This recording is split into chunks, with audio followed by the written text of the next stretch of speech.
Hello बच्चा लोग, क्या हाल चाल? बढ़िया। देखिए, आज स्टार्ट किया जाएगा हम एक नया सेशन। उसमें हम पढ़ेंगे केवल एमसीक्यू यानी मल्टीपल चॉइस क्वेश्चन। ठीक है, जैसे आपको पता है ये एग्ज़ाम हमारा बहुत नज़दीक आ गया। ठीक, इसमें हमें यदि किसी की थ्योरी यानी थ्योरी वाला पोर्शन यदि कंप्लीट है किसी पर्सन की तो अच्छी बात है, और किसी पर्सन की यदि कोई स्टूडेंट है जिसकी क्या होता है थ्योरी वाला पोर्शन नहीं कंप्लीट है, तो यदि वो लड़का थ्योरी यदि पढ़ने बैठेगा तो आपका भौतिक विज्ञान से बहुत चैप्टर है, फिजिक्स केमिस्ट्री से बहुत ज़्यादा प्रश्न है और जीव विज्ञान से बहुत ज़्यादा प्रश्न पत्र है। तो उसे यदि पर्सन वो एक दिन में मान लेते हैं 3 चैप्टर यदि वो पढ़ता है तभी क्या हो जाएगा, बहुत ज़्यादा समय लग जाएगा। ठीक है, तो उसी सेशन को हम क्या कर रहे हैं, एक एमसीक्यू के जरिए, यानी जो छोटा एमसीक्यू, अब बड़ा भी एमसीक्यू हम सॉल्व नहीं कर सकते हैं क्योंकि हमारे पास समय बहुत कम है। यदि हम बड़े क्वेश्चन में फंसेंगे तो क्या हो जाएगा, हमें कन्फ्यूजन क्रिएट होगा तो उससे हमारा क्या बहुत सारा क्वेश्चन गलत हो जाएगा। ठीक, इसीलिए हम आपसे सजेशन करते हैं कि आप छोटा जो क्वेश्चन है पहले उसे तैयार करते हैं। ठीक, तो हम लेकर आए हैं सुपर कितना 40 क्वेश्चन लेकर आए हैं, जो पॉलिटेक्निक एंट्रेंस एग्ज़ाम के पॉइंट व्यू से देखा जाए तो बहुत ज़्यादा इम्पोर्टेंट है। ठीक है, ये बहुत ज़्यादा इम्पोर्टेंट होने वाला है। इसमें हम जो भी छोटा क्वेश्चन रहेगा 40 क्वेश्चन कराएंगे। ठीक है, हम पूरी यानी भौतिक विज्ञान से लगभग 150 क्वेश्चन लेकर आएंगे, जो क्या होता है इंट्रेंस एग्ज़ाम में आपका एज टी जो मैच कर जाएगा। उसके बाद हम रसायन विज्ञान भी लेकर आएंगे, उसमें से लगभग 150 क्वेश्चन, और हमारा जीव विज्ञान है जो बायो वाला पोर्शन है उससे भी लगभग 150 क्वेश्चन लाएंगे। जो केवल इम्पोर्टेंट क्वेश्चन रहेगा और ज़्यादा कन्फ्यूजन क्रिएट नहीं रहेगा उसी को हम पहले ख़त्म करेंगे। ठीक है, देखिए एमसीक्यू के जरिए हम आपको कॉन्सेप्ट क्लियर भी करवाएंगे। ठीक है, आप पढ़ाई करते रहिए। अभी देखिए बहुत इजी वे से हम सारा चीज़ समझा देंगे। ठीक है, देखिए यहाँ से हम क्वेश्चन दिए, ये आपके सामने क्वेश्चन है, यहाँ से आपका सोल्यूशन यानी हिंट के तौर पे सोल्यूशन हम दे रखे हैं। ठीक, यदि आपको क्वेश्चन समझ में आता है तो आप वीडियो को पॉज करिएगा, उसके बाद आप सॉल्व करिएगा। ठीक, ये ऐसा मत सोचिए कि कहीं से किया गया क्वेश्चन, ये पहले यानी कई साल पहले का गया है एनालिसिस किया गया है। उसके बाद इस पेपर को हम 40 क्वेश्चन ढूंढ के निकाले हैं लगभग 10-12 चैप्टर से।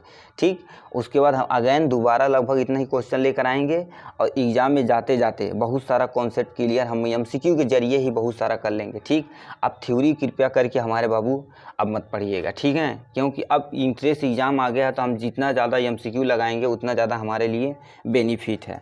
और हो सके तो आप पिछले साल का यानी पिछले साल का जितना पेपर है, पिछले साल का पेपर आप उसे ज़रूर सॉल्व करिएगा। जैसे 2021, 2020, 2019 और 2018, 2017, कम से कम 5 साल का पेपर ज़रूर आप सॉल्व करिएगा। यदि नहीं आपके पास अवेलेबल है तो हमारे चैनल पर जाकर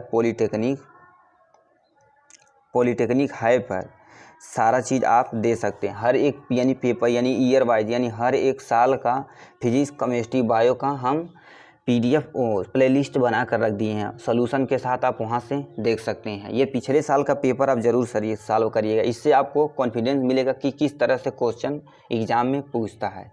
ठीक है, चलिए स्टार्ट करते हैं क्वेश्चन को और आराम से समझेंगे। ठीक है, आराम से समझेंगे। पहला क्वेश्चन हमसे पूछा है, बालू के एक कण की त्रिज्या, यानी कोई बालू है उसकी त्रिज्या, जैसे क्या होता है मान लेते हैं ये बालू का कण है, यहाँ से यहाँ तक की दूरी को क्या कहते हैं, त्रिज्या कहते हैं। तो त्रिज्या 1.6 × 10⁻⁴ मीटर है।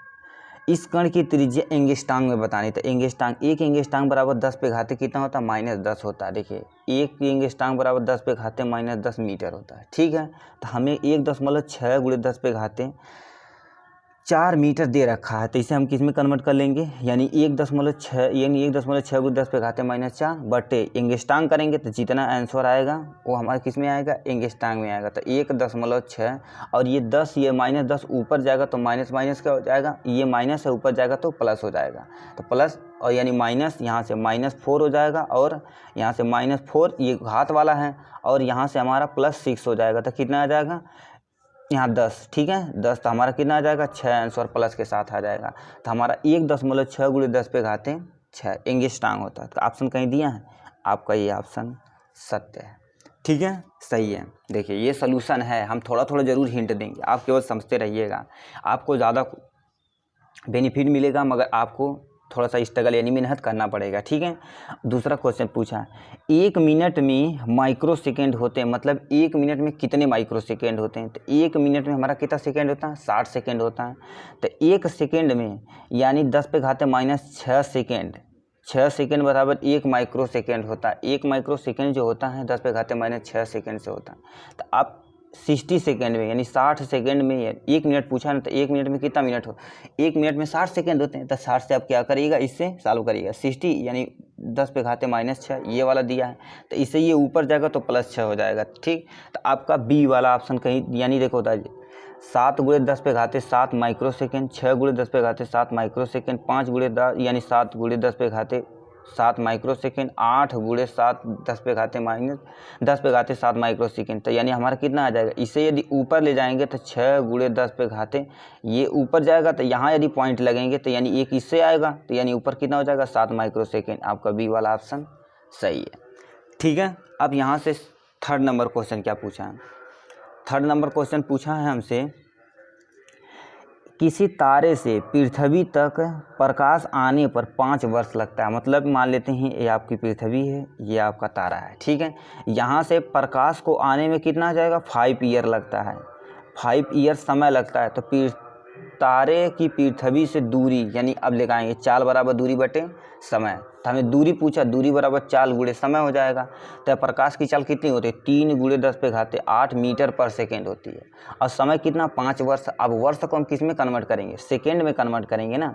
सेकेंड में कन्वर्ट करने के लिए 5 वर्ष, एक साल में कितना देते हैं, 365 दिन होता है, 365 लगा दिए, 365 दिन हो गया। तो एक दिन में कितना घंटा होता है, 24, तो 24 घंटा लिख दिए। अब घंटा तो फिर मिनट में, एक घंटे में कितना मिनट होता है, 60 मिनट, तो 60 मिनट लिख दिए। अब 1 मिनट में कितना सेकंड होता है, 60 सेकंड होता है, तो सेकंड में कन्वर्ट कर दिए कि नहीं। अब इसे पूरा यदि सॉल्व करेंगे तो आपका कितना आ जाएगा, 4730400 गुणे 10 पे घाते 10 मीटर है, ठीक। अब इसे हम क्या करेंगे, 1 2 3 4 5 6, तो यानी 6 यानी 6 पहले से इधर लेकर आएंगे, यहाँ से देखिए क्या दिया, यहाँ लगा देंगे। तो ये मीटर है, तो किलोमीटर में यदि कन्वर्ट करेंगे तो 3 जीरो हमारा गायब ही हो जाएगा, 3 जीरो गायब हो जाएगा, और हमारा कितना आ जाएगा, 4.7 गुणे 10 पे घाते 13 किलोमीटर होता है। तो आपका ऑप्शन कहीं दिया है, ये ऑप्शन 4 गुणे 10 पे घाते 13, ठीक है। आपका ये सी वाला ऑप्शन सही है। अब डी वाला ऑप्शन हमसे क्या पूछा, एंगस्ट्रांग किस भौतिक का मात्रक है, यानी एंगस्ट्रांग को ऐसे हम रिप्रेजेंट करते हैं, ठीक है। एंगस्ट्रांग को ऐसे रिप्रेजेंट करते हैं, ऐसे रिप्रेजेंट करते हैं। हमसे पूछा है एंगस्ट्रांग किस भौतिक राशि का मात्रक है। पहला हमारा तरंगदैर्घ्य, दूसरा वेग, आवृत्ति या आवर्तकाल। तरंगदैर्घ्य यानी लेमडा, इसका आपका ये मात्रक है, ठीक है। अब 5वां नंबर हमसे क्या क्वेश्चन पूछा है, 5वां नंबर हमसे क्वेश्चन पूछा है, देखिए कितना इजी वे में पूछा है, दृढ़ता गुणांक का बीमी सूत्र होता है। दृढ़ता गुणांक का फार्मूला, दृढ़ता गुणांक बराबर T/θ होता है। T को हम क्या कर देंगे, F अपान यानी F/A, और I यानी electricity, current divided by L होता है, ठीक। इसे अब बीमी सूत्र में यदि रखेंगे तो कितना आ जाएगा, M L पे -1 T पे -2 ब्रैकेट के अंदर, ठीक। तो आपका ऑप्शन कहीं दिया M L T पे -2, आपका डी वाला ऑप्शन सही है, ठीक है। ये था आपका दृढ़ता गुणांक का बीमी सूत्र। उसके बाद 6ठा नंबर हमसे क्या पूछा, 6ठा नंबर क्वेश्चन पूछा, एकदम आराम से समझिएगा बाबू, ठीक है। आराम से समझेंगे, कॉन्सेप्ट क्लियर रहेगा तो किसी भी तरह से क्वेश्चन आ जाएगा। हम थोड़ी नहीं कह रहे कि इसी तरह से क्वेश्चन आ जाएगा, किसी तरह से, यानी बीमा से ज़्यादा क्वेश्चन पूछने वाला है, ठीक। बीमा हो गया, सदिश हो गया, अदिश हो गया, प्रकाश वाला जो चैप्टर है उससे भी बहुत ज़्यादा क्वेश्चन पूछता है, इलेक्ट्रिसिटी हो गई, इससे भी बहुत ज़्यादा क्वेश्चन पूछता है, ठीक है। तो हमसे क्या पूछा है, एक इलेक्ट्रॉन का द्रव्यमान 9.11 गुणे 10 पे घाते -26 ग्राम हो, तो 1 ग्राम इलेक्ट्रॉन, 1 ग्राम में इलेक्ट्रॉन होंगे, मतलब 1 ग्राम है कोई द्रव्यमान है, तो 1 ग्राम में कितने इलेक्ट्रॉन होंगे, ठीक है। छठा क्वेश्चन, एक इलेक्ट्रॉन द्रव्यमान 9.1 × 10⁻⁻26 ग्राम हो तो 1 ग्राम में इलेक्ट्रॉन होंगे। तो 1 ग्राम इलेक्ट्रॉन के लिए क्या करना पड़ेगा आपको, 1 ग्राम इलेक्ट्रॉन बटे द्रव्यमान बटे कर देना, ग्राम में मात्रा बटे अणुभार। ठीक है, आप यहाँ से क्या कर देंगे, यहाँ से सॉल्व करेंगे तो आपका 26 ऊपर जाएगा, तो यानी माइनस है तो क्या हो जाएगा, प्लस हो जाएगा। ठीक है, तब प्लस हो जाएगा तो यानी 9 से यदि डिवाइड करेंगे तो 1.1 × 10⁻25 हो जाएगा। ठीक, 1 × 10⁻25 कहीं दिया है, आपका ए वाला ऑप्शन सही है। ठीक है, अब हमसे पूछा है 7वां नंबर क्वेश्चन। 7वां नंबर क्वेश्चन पूछा है, यदि वेग बराबर अंडर रूट यानी करड़ी में दाब बटे यक्स है तो यक्स की बीमा क्या होगी। ठीक है, आपकी यक्स की बीमा क्या होगी, पहला ऑप्शन यम एल, ये हम पिछले साल क्वेश्चन पूछने वाला पूछा भी है। ठीक, आप प्रीवियस क्वेश्चन ये देखेंगे तो ये क्वेश्चन आपको जरूर मिलेगा। ठीक है, अब यहाँ से देखिए करिए, यम यल पे -2 होता है और दूसरा ऑप्शन यम पे -2 यल पे 3 होता है, और तीसरा ऑप्शन यम पे -2 यल टी होता है और यम यल पे -3 होता है। ठीक, आपका डी वाला ऑप्शन सही है। ठीक, अब यहाँ से 8वां नंबर क्वेश्चन क्या पूछा, 8वां नंबर हमसे क्वेश्चन पूछा है चुंबकीय प्रेरण बी का मात्रक होता है। चुंबकीय प्रेरण बी का मात्रक क्या होता है, पहला हमारा वेबर, दूसरा वेबर पर मीटर होता है, या तीसरा न्यूटन पर मीटर एम्पियर होता है। तो आपका ये होता है न्यूटन मीटर पर एम्पियर होता है, न्यूटन पर मीटर एम्पियर होता है। ठीक, तो ये था आपका 8वां नंबर क्वेश्चन। 10वां यानी 9वां नंबर क्या क्वेश्चन पूछा है, ये आपका 29 नंबर है, 9वां नंबर क्वेश्चन, नाभिकीय त्रिज्या के लिए उपयुक्त मात्रक है। नाभिकीय त्रिज्या यानी सुनिए देखिएगा, नाभिकीय त्रिज्या के लिए उपयुक्त सूत्र है, नाभिक त्रिज्या 10⁻⁻ कितना होती है, -15 मीटर होती है। तो एक फार्मी बराबर कितना होता है, एक फार्मी बराबर हमारा होता है 10⁻⁻15 मीटर होता है। तो आपका फार्मी दूसरा, एंगस्ट्रॉम तीसरा, मिलीमीटर या माइक्रो होता है। तो फार्मी आपका सत्य है। ठीक, तो आपका हम आते हैं 10वां नंबर क्वेश्चन। 10वां नंबर देखिए क्या क्वेश्चन पूछा, 10वां नंबर हमसे पूछा है कोणीय संवेग तथा रेखीय संवेग का अनुपात बीमीय रूप में लिखिए। तो कोणीय संवेग यल और रेखीय संवेग यानी क्या था पी। तो आप कैसे फार्मूला रखेंगे, यम वी आर होता है बटे यम वी होता है। तब यम वी से यम वी कैंसिल हो जाएगा। आर को किस में मेजर करते हैं, अरे त्रिज्या किस में मेजर करते हैं, लंबाई में मेजर करते हैं ना। तो हमसे इसमें लगा देंगे कितना, अब देखो यल पे जी कहीं 1 है, यानी क्या होता है यम हमारा 0 होना चाहिए, यल हमारा 1 होना चाहिए, टी पे 0 होना चाहिए। कहीं ऑप्शन दिया, आपका ये ऑप्शन दिया।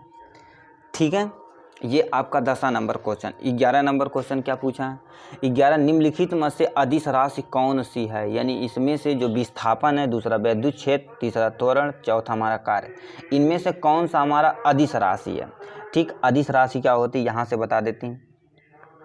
देखो, अदिश जिसमें दिशा न हो, यानी दिशा न हो, पर परिमाण, जिसमें परिमाण हो, यानी परिमाण हो तो दिशा न हो तो उसे हम अदिश राशि बोलेंगे। ठीक, तो वही हमसे पूछा। और सदिश राशि क्या होती है, ऐसी राशि है जिसमें दिशा, यहाँ सदिश लिख देते हैं। ठीक है, सदिश, स मतलब क्या होता है सहित, यानी दिशा के साथ हो, यानी दिशा उसमें दिशा के साथ साथ परिमाण यानी परिमाण भी हो। ठीक है, दोनों प्रेजेंट हो तो कौन सी राशि हो जाएगी, सदिश राशि हो जाएगी। ठीक, तो हमसे पूछा अदिश राशि कौन सी है। ठीक, अदिश राशि विस्थापन, विद्युत क्षेत्र, त्वरण या कार्य होता है। तो आपका डी वाला कार्य जो है ये हमारी अदिश राशि है। ठीक है, अब 12 नंबर निम्नलिखित में से कौन सी सदिश राशि है, कौन सी सदिश राशि, पहला तापमान, दूसरा पृष्ठ तनाव, तीसरा हमारा कैलोरी, चौथा हमारा वाट। तो आपका बी नंबर जो है पृष्ठ तनाव, ये आपका सदिश राशि के अंतर्गत आता है। ठीक है, अब हमसे क्वेश्चन पूछा, 13 नंबर क्वेश्चन पूछ दिया, एकदम इजी एंड हलवा क्वेश्चन पूछ दिया। ये हमारा वेक्टर यानी जो वेक्टर एनालिसिस है उससे क्वेश्चन पूछा। वेक्टर से देखो सदिश से 2 क्वेश्चन पूछ दिया था, अब उसके आते हैं वेक्टर। वेक्टर से भी हमारा क्या हो जाएगा, यहाँ सदिश और अदिश से भी ये भी क्वेश्चन है।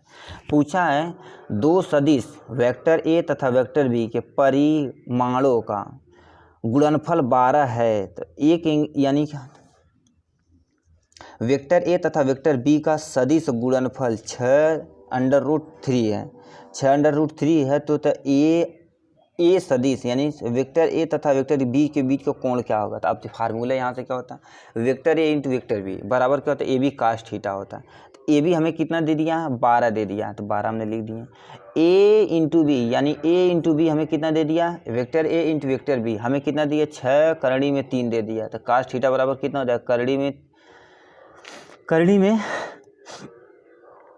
काश यदि रखेंगे तो हमारा कितना आ जाएगा, ए बी यानी 6√3 बटे कितना हो जाएगा 12। तो यानी 6 दूना 12। तो हमारा कितना हो जाएगा 3 बटे यानी √3/2। तो √3/2 तो ये किसका मान है, करणी यानी जो हमारा 30 डिग्री का मान है। तो 30 डिग्री आपका ऑप्शन है। ठीक, ये था आपका 13 नंबर क्वेश्चन। और क्या पूछा है, 14 नंबर क्वेश्चन पूछ दिया। ठीक है, 14 नंबर क्वेश्चन पूछा है, vector A plus vector B तथा vector A cross vector B के बीच का कोण होगा। अब हम आपसे बता देते हैं, vector A plus vector B तथा वेक्टर ए यानी क्रॉस वेक्टर बी के बीच क्या होता है, लंबवत होता है, एक दूसरे के लंबवत होते हैं। ठीक है, एक दूसरे के लंबवत होते हैं, जाहिर सी बात कितने 90 डिग्री। 90 डिग्री कहीं दिया पाई यानी पाई मतलब क्या होता है 180 डिग्री होता है। तो यानी पाई/2 यानी कितना दे दिया 90 डिग्री दे दिया। तो आपका ऑप्शन बी ऑप्शन सही है। ठीक है, देखिए पूछा vector A plus vector B तथा vector A cross vector B के बीच कोण होगा। तो बताइए ये दोनों एक दूसरे के क्या होते हैं, लंबवत होते हैं। लंबवत मतलब 90 डिग्री। 90 डिग्री कहीं दिया है, पहला ऑप्शन पाई की वैल्यू कितनी होती है 180 होती है। पाई/2 यानी 180/2 कितना आंसर आएगा 90। तो आपका ये 90 आंसर सही है। ठीक, पाई/4 या 0 होगा। तो आपका बी वाला ऑप्शन सही है। 15 नंबर क्वेश्चन क्या पूछा है, 15 नंबर हमसे पूछा किसी वस्तु के वेग को, यदि कोई वस्तु है वेग को दुगना कर देने पर उसे रोकने के सापेक्ष दूरी क्या होगी। पहले दुगना हो जाएगी, तीसरा यानी दूसरा 3 गुना हो जाएगी, तीसरा हमारा 4 गुना हो जाएगी या 8 गुना हो जाएगी। तो देखिए क्या दिया, यस बराबर u² 2a होता है। यानी यस किस पे डिपेंड करता है, डायरेक्ट u पे डिपेंड कर रहा है। ठीक, प्रोपोर्शनल स्क्वायर के इस पे डिपेंड कर रहा है। तो यस2 यस1 बराबर u1 का होल स्क्वायर हो जाएगा। ठीक है, तो u2 बटे u1 बराबर 2 हो जाएगा। ठीक है, अब यानी s2 यदि निकालना रहे तो यदि हम इसे 2 करेंगे तो 2 दूना 4। तो आपका s2 बराबर कितना हो जाएगा 4 s1 यानी 4 गुना बढ़ जाता। तो सी ऑप्शन आपका सही है। ठीक है, अब 16 नंबर क्या पूछा है, एक प्रक्षेप का अधिकतम परास 400 मीटर है। यानी एक प्रक्षेप है उसका अधिकतम परास कितना है 400, उसके द्वारा प्राप्त अधिकतम ऊंचाई होगी। यानी एच हमसे पूछा है, पहला हमारा दिया है 100 मीटर, दूसरा 200 मीटर, तीसरा हमारा 400 मीटर और चौथा जो दे रहा है 800 मीटर दे रखा है। आपका एच बराबर कितना होगा u² sin² θ/2g हो जाएगा। अब आर बराबर कितना, आर मतलब परास बराबर u² sin2 θ/g हो जाएगा। दोनों पे यदि हम भाग दें h/r से तो हमारा क्या होता है साइन क्या हो जाएगा यहाँ से tan θ/4 आ जाएगा। ठीक, तो एच बराबर कितना हो जाएगा r बटे यानी 4 हो जाएगा। तो r की वैल्यू कितना रहेगी 400। तो यहाँ पर 400 फिलअप कर दिए, 4 से 4 कैंसिल हो जाएगा, 100 मीटर आंसर आ जाएगा। 100 मीटर कहीं दिया 100 मीटर ऑप्शन है। ठीक, कितना इजी वे में हम समझा दिए आपको। अब हमसे पूछा है 17 नंबर क्वेश्चन। 17 नंबर पूछा है 10 अशक्ति की मोटर द्वारा 7.46 मीटर गहरे कुएं के प्रति सेकंड पानी खींचा जा सकता है। जी का मान कितना दे दिया, जी का मान एक्चुअली देखा जाए तो 9.8 मीटर पर सेकंड स्क्वायर होता है, मगर हमें टेक्निकली किसका 10 का यूज ये नहीं, क्वेश्चन को एकदम हलवा इजी बनाने के लिए कर सकते हैं। ठीक है, तो हमारा पावर बराबर कितना होता है W/T होता है। तो W के मैंने mgh लिख देते हैं T। अब m की वैल्यू निकालने है तो PT/GH रख देंगे। तो अब P की वैल्यू कितना दे रखा है, P की वैल्यू हमारा होता है 7460, तो ऑलरेडी होता ही है। ठीक, अब हमें गुड़े T की वैल्यू कितना प्रति सेकंड हम 1 लगा दिए।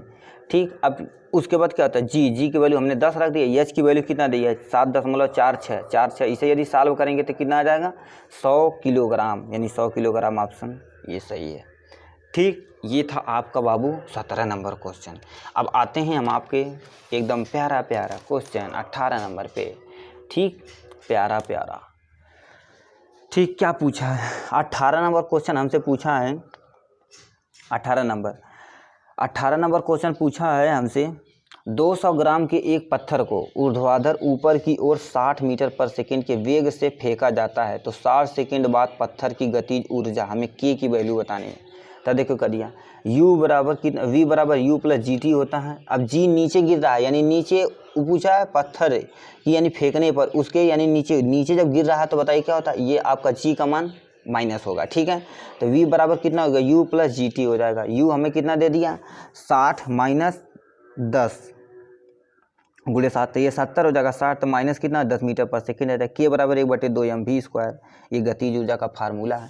इसमें यदि फिलअप करेंगे तो आपका कितना आ जाएगा 1/2, m का वैल्यू कितना दे रखा है, यानी पॉइंट, ये ग्राम है, इसे किलोग्राम में हमने कन्वर्ट कर लिया, किलोग्राम में कन्वर्ट करके यहाँ लिख दिए हम। ठीक है, अब यहाँ से v², तो v का स्क्वायर कितना हो जाएगा -10, यानी 10 हो जाएगा मीटर पर सेकेंड, तो यहाँ पर -10 रख दिए, 10 का स्क्वायर 10 10 100 हो जाएगा। इससे कैंसिल करेंगे कितना आ जाएगा 10 जूल आंसर। 10 जूल कहीं दिया, 10 जूल पे मार दिए।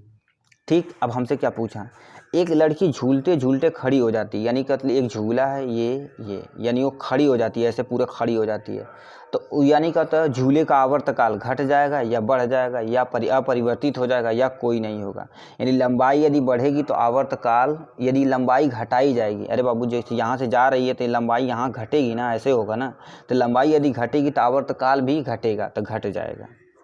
ठीक, अब 20 नंबर क्या पूछा है, 20 नंबर हमसे क्वेश्चन पूछ लिया है, यदि सरल लोले की लंबाई में 8% की वृद्धि कर दे तो आवर्तकाल में क्या प्रभाव पड़ेगा। 4% वृद्धि हो जाएगी, दूसरा 4% कमी हो जाएगी, तीसरा 2% कमी हो जाएगी या 2% वृद्धि हो जाएगी। आवर्तकाल के लिए यहाँ से हमने फार्मूला लिख दिया। ठीक, देखिएगा दिया डेल्टा टी बटे आर होता है प्लस, यानी इक्वल टू 1/2 डेल्टा टी बटे डेल्टा एल बटे एल होता है। ठीक, लंबाई हो गया तो 1/2 गुणे 8, तो इससे हम कटेंगे तो 4% हमारी वृद्धि हो जाएगी। 4% वृद्धि दी तो आपका ए वाला ऑप्शन सही है। यहाँ से देखिए हम कुछ फार्मूला लिख दिए हैं। ठीक, कोणीय त्वरण ए बराबर यानी क्या होता है, ये बटे टी होता है, जिसे हम रेडियन पर सेकेंड स्क्वायर से मेजर करते हैं।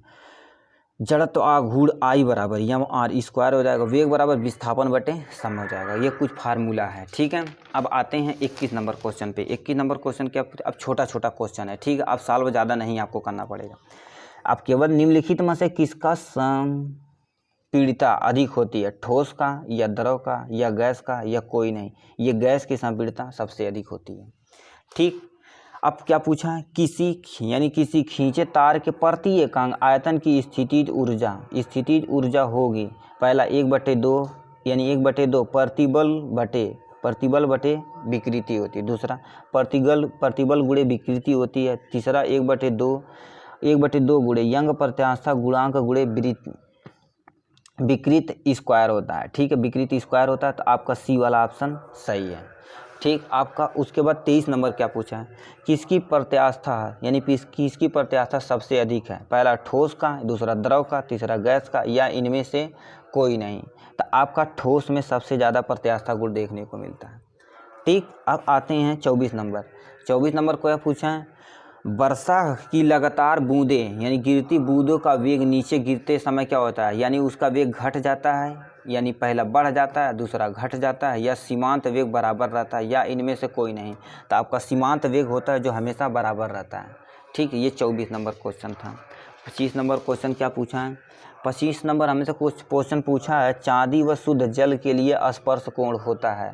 पहला 120, दूसरा 160, तीसरा 160, ये चौथा जो है 90। तो एक दूसरे के लंबवत होते हैं, डी ऑप्शन आपका सही है। ठीक, किसी शर्त पर प्रत्येक गैस आदर्श गैस की तरह व्यवहार करती है, यानी कोई गैस है वो हमेशा आदर्श गैस क्या होता है, PV बराबर nRT होता है। ये फार्मूला होता है।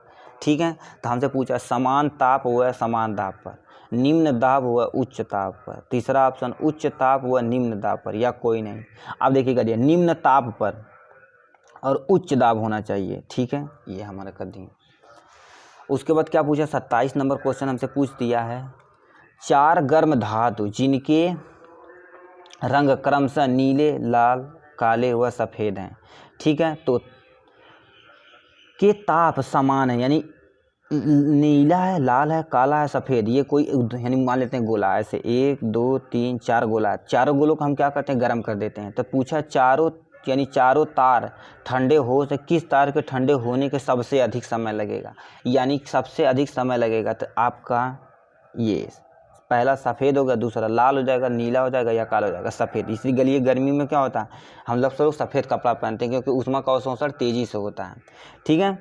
और इसमें यदि काला का देखा जाए, ऊष्मा का अवशोषण बहुत तेज़ी से होता है, यानी सफ़ेद में समझ लीजिए कम, यानी कम ना के बराबर होता है। इसलिए हम सफ़ेद पहनना, गर्मियों में सफ़ेद कपड़ा पहना जाता है, और हमारा ठंडियों में बहुत बढ़िया रंगीन झलका हुआ कपड़ा पहन लेते हैं, ठीक। अब हमसे क्या पूछा, 28 नंबर, 14 डिग्री फ़ारेनहाइट को डिग्री सेल्सियस पैमाने पर ताप कितना होगा? -20 डिग्री सेल्सियस, दूसरा -10 डिग्री सेल्सियस, सी 10 डिग्री सेल्सियस या 20 डिग्री सेल्सियस। आपका ये फार्मूला है, ये तो हम लगाने वाले नहीं हैं, ये आप छोटे से पढ़ते आ रहे हैं, ठीक। इस पे आप फिलअप करिएगा, आपको तुरंत आ जाएगा। ये आप कमेंट में इसका आंसर ज़रूर दीजिएगा, ठीक है। इसका आंसर कमेंट में आप ज़रूर लिखिएगा, ठीक है। उसके बाद क्या पूछा है, ऑटो इंजन में पेट्रोल जहां वाष्प में परिवर्तित होता, मतलब क्या होता है, ऑटो जो इंजन है उसमें यानी जो वाष्प यानी जो पेट्रोल होता है वाष्प में कहाँ परिवर्तित होता है? पहले प्लांट चेंबर में, दूसरा वसंत गृह में, तीसरा कार्बेटर में या बॉयलर में। तो आपका कार्बेटर होता है, कहते हैं कार्बेटर वो ख़राब हो गया, तो इसमें होता है, ठीक। अब हमारे आते हैं 30 नंबर क्वेश्चन। पूछा क्या है, कंबल से ढकने पर बर्फ़ नहीं पिघलता, क्यों? अरे शादी ब्याह में लाते हैं तो कहते भूसा में फेंक देते हैं, चाहे क्या करते हैं, चाहे कंबल में लपेट के रख देते थे, क्यों नहीं? क्योंकि कंबल ऊनी होता है, दूसरा कंबल उष्मा का सुचालक होता है, तीसरा कंबल मोटा होता है, चौथा कंबल उष्मा का कुचालक होता है, कंबल उष्मा का कुचालक होता है, इसीलिए बर्फ़ पिघलती नहीं, उसमें हम लपेट के रख देते हैं, सूती बोरा में या कंबल में लपेट के रख देते हैं, ठीक। चमगादड़ किस आवृत्ति की ध्वनि को सुन सकता है? 20 हर्ट्ज से कम या 20,000 हर्ट्ज से अधिक या 10 हर्ट्ज या इनमें से कोई नहीं? तो 20,000 हर्ट्ज से अधिक के यानी वेवलेंथ को ये आराम से सुन सकती है, ठीक है। अब हमसे 32 नंबर क्या पूछा है, एक इलेक्ट्रॉन का आवर्तकाल, एक इलेक्ट्रॉन है उसका आवर्तकाल 0.05 माइक्रो सेकेंड है, तो उसकी आवृत्ति होगी, तो n बराबर कितना हो जाएगा, 1/t हो जाएगा आवर्तकाल। हमें t पूछा है, तो 1/0.05 × 10 पे घाते माइक्रो, मतलब सेकेंड में कन्वर्ट कर 10 पे घाते -6, इसे सॉल्व करेंगे तो 20 × 10 पे घाते 6 कंपन पर सेकेंड होता है, तो आपका 20 यानी कितना हो जाएगा कंपन पर सेकेंड हो जाएगा, तो ये आपका ऑप्शन सही है, ठीक। अब हमके 33 नंबर क्वेश्चन क्या पूछा है, 33 नंबर क्वेश्चन पूछा, एक आवर्त यानी क्या होता है, एक उत्तल दर्पण से 25 सेंटीमीटर दूरी पर 25 सेंटीमीटर हमें कितना u की वैल्यू दे रखी है, उत्तल दर्पण के लिए u का मान माइनस होता है, ठीक है। वस्तु प्रतिबिंब की लंबाई का आधा रह जाता है, यानी आधा है तो फोकस दूरी अब हमें ज्ञात करना है, तो यानी पहला हमसे दिया 20 सेंटीमीटर, 15 सेंटीमीटर या आपका 25 सेंटीमीटर या आपका 10 सेंटीमीटर होता है, ठीक। इसमें हम u बराबर कितना -25 सेंटीमीटर, m बराबर v-u होता है, तो 1/2 पूछा आधा, तो आधा रख दिए, तो v बराबर कितना हो जाएगा u/2, तो 25/2 का आपका ये रख दिए, ठीक। तो यह बराबर कितना, यह बराबर 1/v + 1/u, इसमें पुटअप यदि वैल्यू करेंगे तो 1/25 हो जाएगा, तो ये 1/f, तो f की वैल्यू पर करेंगे तो हमारा कितना हो जाएगा, 25 आंसर आ जाएगा, ठीक। 25 आंसर, 25 कहीं दिया, आपका सी ऑप्शन सही है, ठीक। अब आते हैं 34 नंबर। 34 नंबर क्या पूछा है, जब श्वेत कांच के प्रिज्म में से गुजरती, यानी श्वेत जब कोई प्रकाश है श्वेत कांच से गुजरती, यानी कांच से गुजरती है, तो दूसरी ओर स्पेक्ट्रम के जिस रंग से विचलन होती न्यूनतम होता है, पहला यानी बैगनी होता है, लाल होता है या हरा होता है या पीला होता है, तो आपका जो लाल होता है इसका सबसे ज़्यादा विचलन होता है, यही हमें सबसे ज़्यादा दिखता है, ठीक। अब हमसे क्या पूछा है, प्रकाश के किस रंग का तरंगदैर्घ्य सबसे लंबी होती है? पहला हरा, दूसरा पीला, तीसरा बैगनी, चौथा लाल। तो लाल इसीलिए क्या होता है, इंडिकेटर, तो दोनों इंडिकेटर लगाते हैं ना, तो ये लाल कलर का इंडिकेटर होता है, इसीलिए हम उसका यूज करते हैं, कहीं सिग्नल पे वहाँ पर यूज करते हैं, ठीक है। अब हमसे क्या पूछा, 36 नंबर क्वेश्चन पूछा। 36 नंबर क्वेश्चन पूछा, जब प्रकाश वायु से कांच में प्रवेश करती है तो उसका पहला तरंगदैर्घ्य बढ़ती है, दूसरा तरंगदैर्घ्य घटती है, तीसरा आवृत्ति घटती है, चौथा आवृत्ति घटती है, तो आपका तरंगदैर्घ्य घटती है, ठीक है, ऑप्शन सही है। आपका 37 नंबर क्या पूछा, प्रकाश का आधुनिक सिद्धांत, यानी प्रकाश का आधुनिक सिद्धांत किसने दिया था, डी ब्रॉगली, दूसरा प्लैंक का कांस्टेंट, यानी तीसरा आइंस्टीन या न्यूटन का, ठीक। आपका ये डी ब्रॉगली समीकरण दिया गया था, ठीक है। 37 नंबर क्वेश्चन। 38 नंबर क्वेश्चन क्या पूछा, उसके बाद आपका ये पूरा पोर्शन खत्म, बाय बाय टाटा, ठीक है। पूछा विद्युत चुंबकीय तरंग के संचरण की दिशा तथा ध्रुवण तल के बीच का कोण क्या होता है? 90 डिग्री या 180 डिग्री या 0 डिग्री या 145 डिग्री, ऐसे होता है। स्ट्रेट होता है तो स्ट्रेट का क्या होता है, यहाँ से कोई भी यानी 0 डिग्री होता है तो 0 डिग्री पे ऑप्शन मारिए आप। गजब, इतना छोटा क्वेश्चन पूछा है। अब हमसे क्या पूछा है, ये भी क्वेश्चन जानदार है, ठीक है। पूछा रंगीन कांच के स्थान पर पोलराइड के बने चश्मे की विशेष को उपयोगिता की जाती है। पोलराइड क्या होता है, यानी देखिए इधर से यदि लाइट आ रही है और इधर से लाइट रहती है, यदि पोलराइड यहाँ लगा देंगे तो चकाचौंध से बचने के लिए गाड़ियों में यूज किया जाता है, ठीक। अब ऑप्शन पढ़ते हैं। आँखों को चौंध उत्पन्न करने वाले प्रकाश के अवशोषण कर लेता है। दूसरा ऑप्शन, आँखों के पराबैंगनी तरंगों को सुरक्षा प्रदान करता है। तीसरा, आँखों के धूल, मिट्टी आदि से बचाने के लिए काम करता है। तो आपका ए ऑप्शन सही है, ठीक है। ये अवशोषण कर लेता है, यानी सामने गाड़ी पे यदि लगा है तो क्या चकाचौंध हो जाते हैं कि नहीं, धड़ाक से कहीं दूसरे जगह लाग मार देते हैं। तो यानी क्या होता है, ये यदि पोलराइड का लगा होता तो ये अवशोषण कर लेगा, ठीक है। अब हम आराम से सेफ बच जाएंगे। 40 नंबर क्या पूछा, कूलाम्ब का नियम। कूलाम्ब का नियम क्या होता है? कूलाम्ब का नियम होता है हमारा F प्रोपोर्शनल टू Q1, यानी Q1 Q2/R² होता है, ठीक। ये था आपका टोटल 40 क्वेश्चन, ठीक। आप MCQ के जरिए बहुत सारा आप क्वेश्चन सॉल्व करिएगा, ठीक है। पढ़ाई करते रहिए। All the very best.